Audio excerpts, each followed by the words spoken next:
Assalamualaikum warahmatullahi wabarakatuh. Cintanya Allah kepada Rasulullah berdampak pada ikut dimuliakannya umat beliau.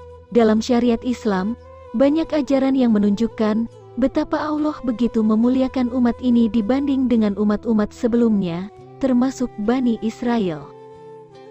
Bahkan, diriwayatkan Abul Laits As-Samarkandi bahwasanya Nabi Musa alaihissalam pernah meminta kepada Allah subhanahu wa ta'ala untuk bisa menjadi umat Nabi Muhammad sallallahu alaihi wasallam. Lantas, kemuliaan apa saja yang diberikan oleh Allah untuk umat Muhammad yang tidak diberikan kepada umat lain? Simak videonya sampai selesai agar tidak salah faham.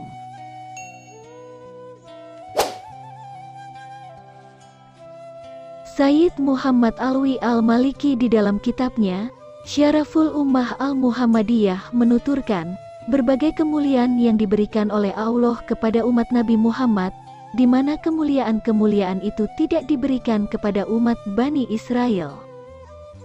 Di antara perlakuan Allah yang mengistimewakan umat akhir zaman ini adalah: pertama, bila pakaian seorang Bani Israel terkena najis, maka satu-satunya cara yang dapat dilakukan untuk mensucikan kembali pakaian tersebut adalah dengan memotong bagian yang terkena najis. Bahkan menurut sebagian ulama, bahwa bila anggota badan seorang Bani Israel terkena najis, maka ia mesti memotong bagian anggota badan yang terkena najis tersebut untuk mensucikannya. Imam Abu Dawud meriwayatkan, adalah Bani Israel, bila mereka terkena air kencing, maka mereka memotong apa yang terkena air kencing itu. Ini berbeda dari umat Nabi Muhammad, di mana untuk mensucikan apa saja yang terkena najis, Allah memerintahkan pensuciannya cukup dengan air dan dengan debu untuk najis tertentu. Kedua, bila seorang perempuan Bani Israel sedang mengalami haid atau menstruasi, maka ia akan ditinggal sendirian di rumah. Mereka tidak diperbolehkan berhubungan, tinggal, dan makan bersamanya. Berbeda dari umat Nabi Muhammad yang diperbolehkan bergaul, makan bersama, tinggal serumah, dan juga tidur sekasur dengan istri yang sedang haid. Hanya saja mereka tidak diperbolehkan berhubungan intim dengannya. Ketiga, ketika seorang Bani Israel melakukan tindak pidana pembunuhan, maka satu-satunya hukuman yang diterapkan baginya adalah hukuman mati, baik pembunuhan yang dilakukan itu berupa pembunuhan yang disengaja, ataupun pembunuhan yang tidak disengaja. Di dalam hukum Bani Israel, juga tidak diberlakukan diat dalam kasus pembunuhan, ataupun pencederaan terhadap anggota badan. Berbeda dari umat Rasulullah, di mana Allah memberikan keringanan bagi umat ini dalam hal pembunuhan. Dalam syariat Islam, diberlakukan diat sebagai pengganti qisas, apabila keluarga orang yang dibunuh memberikan maaf bagi orang yang membunuh. Keempat, ketika Bani Israel melakukan kesalahan berupa penyembahan terhadap sapi, maka satu-satunya jalan untuk bertaubat adalah dengan cara membunuh diri mereka sendiri. Orang yang menyembah sapi menyerahkan diri kepada orang yang tak menyembahnya untuk dibunuh. Dengan jalan seperti itu, Bani Israel melakukan pertaubatan. Tidak hanya itu, ketika mereka melakukan sejumlah tindakan dosa tertentu pun, cara taubatnya dengan memotong anggota badan yang melakukan kesalahan tersebut. Lidah harus dipotong ketika mengucapkan kebohongan, kemaluan mesti dipotong manakala melakukan perzinahan, dan biji mata dicungkil ketika melihat perempuan yang bukan mahramnya. Berbeda dari umat Nabi Muhammad, di mana Allah memberikan jalan yang mudah bagi mereka untuk melakukan pertaubatan atas dosa-dosa yang dilakukan. Bahkan Allah mengabarkan bahwa Ia akan menerima taubat dan memaafkan setiap kesalahan. Hal ini sesuai dengan firman-Nya. Barang siapa yang melakukan kejelekan atau berbuat aniaya pada diri sendiri, kemudian ia meminta ampun kepada Allah, maka ia akan mendapati Allah sebagai Tuhan yang Maha Pengampun, lagi Maha Penyayang. Quran Surah An-Nisa 110. Kelima, bila salah seorang Bani Israel melakukan satu perbuatan dosa atau kemaksiatan, maka di pagi hari akan ia temui di pintu rumahnya satu tulisan, si fulan telah melakukan perbuatan dosa ini dan itu, sebagai tebusannya adalah ini dan itu. Tulisan ini dapat dibaca oleh siapapun secara umum. Sedangkan umat Nabi Muhammad selalu ditutup-tutupi oleh Allah, manakala melakukan perbuatan dosa, Allah tidak membuka dan mengumbar kesalahan mereka kepada orang lain. Ia selalu menutup rapat kesalahan tersebut, hingga terkadang justru pelakunya sendiri yang membuka aib dirinya. Keenam, Allah tetap akan menyiksa Bani Israel yang melakukan perbuatan salah, meskipun itu hanya merupakan kata hati mereka, dan tidak dilakukan oleh anggota badannya. Dahulu mereka pernah mendatangi para nabi dan rasul yang diutus kepada mereka. Kepada para nabi dan utusan itu, mereka memprotes atas syariat yang tetap akan menyiksa mereka atas apa yang dibatinkan oleh hati mereka, meskipun tidak sampai dilakukan oleh anggota badan. Maka mereka mengkufuri syariat tersebut dengan mengatakan, kami dengar namun kami membangkangnya. Berbeda dari umat ini, ketika mereka mengetahui bahwa Allah akan menghisap setiap perilaku, baik yang berupa perbuatan anggota badan, maupun yang berupa bisikan hati, umat Nabi Muhammad mengucapkan kami mendengar, kami mematuhi, kami berserah diri dan percaya kepada Allah, malaikat, dan para rasulnya. Maka kemudian Allah mengabarkan bahwa Ia mengampuni, tidak akan menghisap apa-apa yang dibatinkan di dalam hati. Allah hanya akan menghisap perbuatan yang secara nyata dilakukan oleh anggota badan. Ketujuh, dosa yang dihasilkan oleh Bani Israel karena salah dalam berbuat atau karena lupa, tetap beresiko dengan disegerakannya hukuman atas dosa tersebut, sebagaimana Allah telah mengharamkan suatu makanan dan minuman atas mereka sebagai hukuman atas suatu dosa yang mereka lakukan.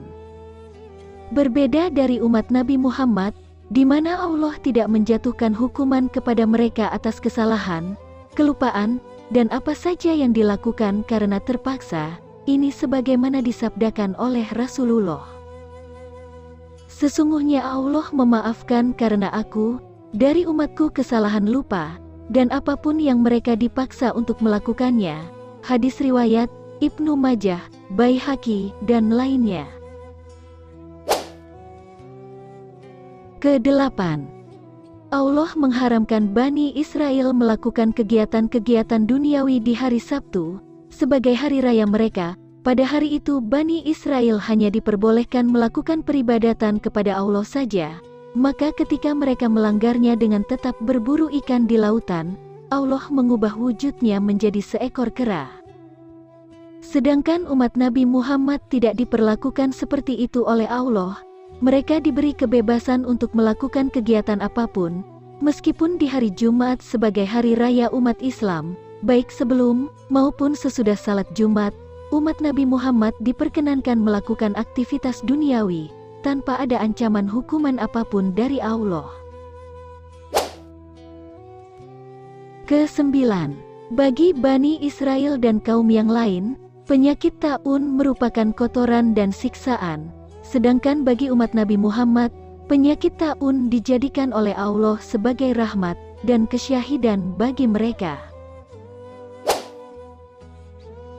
Ke-10, ada beberapa makanan yang diharamkan oleh Allah bagi Bani Israel. Beberapa makanan itu diantaranya adalah setiap binatang yang memiliki kuku dan lemak yang ada pada binatang. Keduanya diharamkan oleh Allah sebagai hukuman bagi mereka, karena perilaku mereka yang berbuat zalim, menentang dan mempermainkan syariat Allah. Hal ini diabadikan oleh Allah dalam firman-Nya. Maka, disebabkan perbuatan aniaya dari orang-orang Yahudi, kami haramkan atas mereka beberapa makanan yang baik-baik, yang sebelumnya dihalalkan bagi mereka, dan juga dikarenakan mereka sering menghalang-halangi jalan Allah. Quran Surah An-Nisa 160. Adapun umat Nabi Muhammad, Allah menghalalkan bagi mereka segala yang baik, tanpa kecuali, dan mengharamkan atas mereka setiap yang jelek. Hal ini ditegaskan Allah dalam firman-Nya. Pada hari ini telah aku halalkan bagi kalian yang baik-baik. Quran Surah Al-Maidah 5. Ke-11. Ketika Bani Israel mendapatkan ganimah atau barang rampasan perang, mereka diharamkan untuk mengambil dan membagikannya.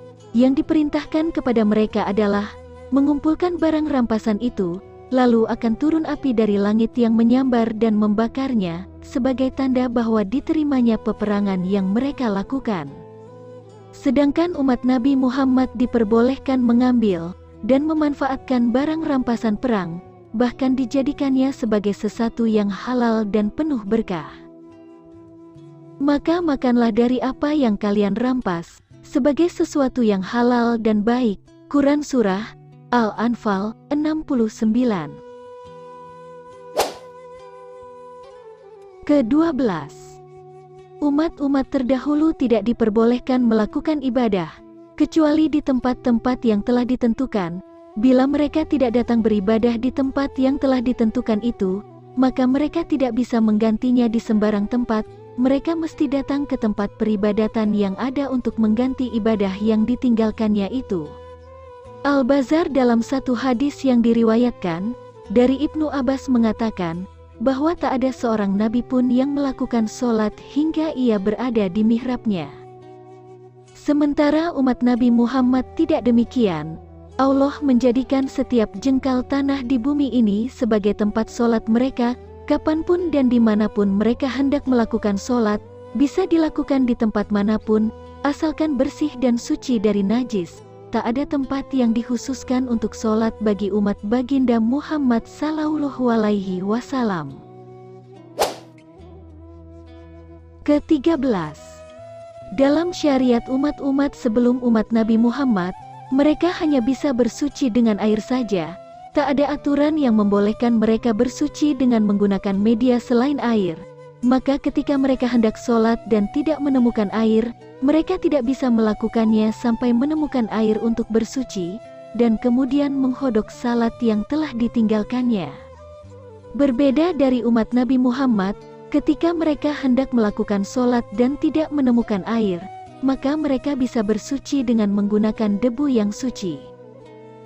Demikian Allah melalui syariatnya, memperlakukan umat Nabi Muhammad secara istimewa. Bila dibandingkan dengan perlakuan Allah kepada umat-umat terdahulu, ada kemudahan dan keringanan dalam syariat Islam yang dibawa oleh Rasulullah. Wallahu a'lam bishawab.